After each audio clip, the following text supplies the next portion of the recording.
एक रात में ही गायब हो गया पूरा का पूरा गांव। भारत की इस रहस्यमयी जगह की कहानी आपके भी रोंगटे खड़ी कर देगी। भारत की पारंपरिक जमीन में कई ऐसे राज दफन हैं जो कई वर्षों या कहें सदियों बाद आज भी उसी तरह ताज़ा और अनसुलझे हैं जितने पहले कभी हुआ करते थे। ये रहस्य कुछ ऐसे हैं जिन्हें जितना सुलझाने की कोशिश होती है ये उतना ही उलझते जाते हैं। ऐसा ही एक राज राजस्थान के जैसलमेर जिले के कुलधरा गांव में दफन है। यह गांव पिछले 170 सालों से वीरान पड़ा है। एक ऐसा गांव जो रात ही रात में वीरान हो गया और सदियों से लोग आज तक नहीं समझ पाए कि आखिर इस गांव के वीरान होने का राज क्या था। कुलधरा गांव के वीरान होने को लेकर एक अजीबोगरीब रहस्य है। दरअसल कुलधरा की कहानी शुरू हुई थी आज से करीब 200 साल पहले, जब कुलधरा खंडहर नहीं था बल्कि आसपास के 84 गांव पालीवाल ब्राह्मणों से आबाद हुआ करते थे।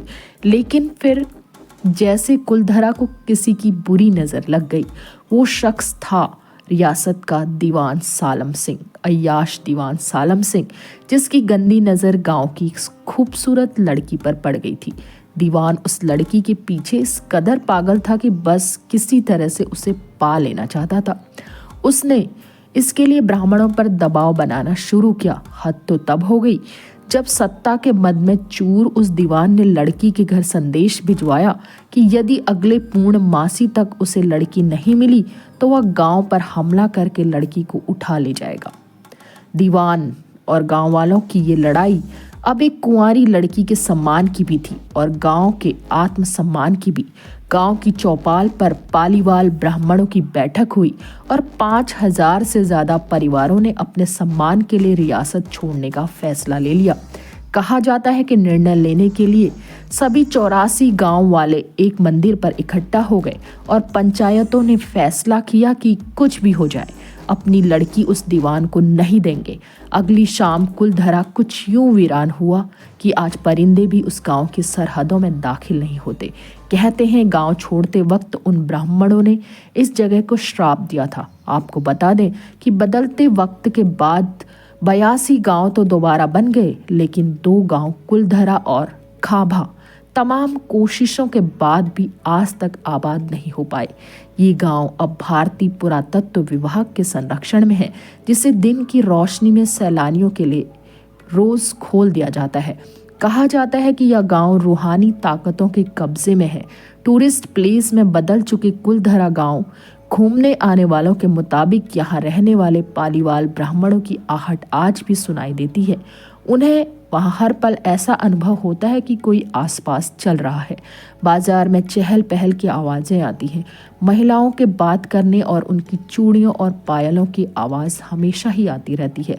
प्रशासन ने इस गांव की सरहद पर एक फाटक बनवा दिया है, जिसके पार दिन में तो सैलानी घूमने आते रहते हैं, लेकिन रात में इस फाटक को पार करने की कोई हिम्मत नहीं करता है।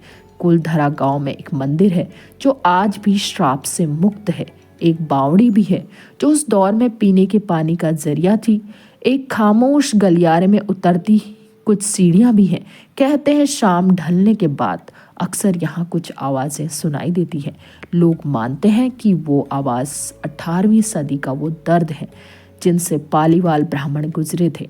गांव के कुछ मकान हैं जहाँ रहस्यमय परछाई अक्सर नज़रों के सामने आ जाती हैं।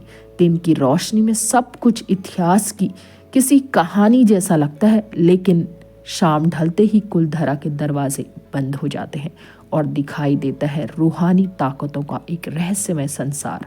लोग कहते हैं कि रात के वक्त यहाँ जो भी आया वो हादसे का शिकार हो गया। मई 2013 में दिल्ली से भूत प्रेत व आत्माओं पर रिसर्च करने वाले पैरानॉर्मल सोसाइटी की टीम ने कुलधरा में रात को गांव में रात बिताई। टीम ने माना कि यहाँ कुछ न कुछ असामान्य ज़रूर है। शाम के वक्त उनका ड्रोन कैमरा आसमान से गांव की तस्वीरें ले रहा था, लेकिन उस बावड़ी के ऊपर आते ही वो कैमरा हवा में गोते लगाता हुआ ज़मीन पर आ गिरा, जैसे कोई था जिसे वो कैमरा मंजूर न हो। ये सच है कि कुलधरा से हजारों परिवारों का पलायन हुआ।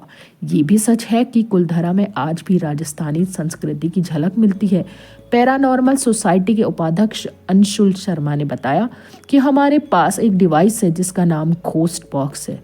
इसके माध्यम से हम ऐसी जगहों पर रहने वाली आत्माओं से सवाल पूछते हैं। कुलधरा में भी ऐसा ही किया गया। जहां कुछ आवाजें आई तो कहीं असामान्य रूप से आत्माओं ने अपना नाम भी बताया। 4 मई 2013 शनिवार की रात में जो टीम कुलधरा गई थी, उनकी गाड़ियों पर बच्चों के हाथ के निशान मिले। टीम के सदस्य जब कुलधरा गांव में घूमकर वापस लौटे तो उनकी गाड़ियों के कांच पर बच्चों के पंजों के निशान दिखाई दिए, जैसा कि कुलधरा गई टीम के सदस्यों ने मीडिया को बताया। लेकिन ये भी सच है कि कुलधरा में भूत और आत्माओं की कहानियां सिर्फ एक वहम है। इतिहासकारों के मुताबिक पालीवाल ब्राह्मणों ने अपनी संपत्ति, जिसमें भारी मात्रा में सोना, चांदी और हीरे जवाहरात थे, उसे जमीन के अंदर दबा रखा था। यही वजह है कि जो कोई भी यहाँ आता है वह जगह जगह खुदाई करने लग जाता है, इस उम्मीद से कि शायद वह सोना उनके हाथ लग जाए। यह गांव आज भी जगह जगह से खुदा हुआ मिलता है।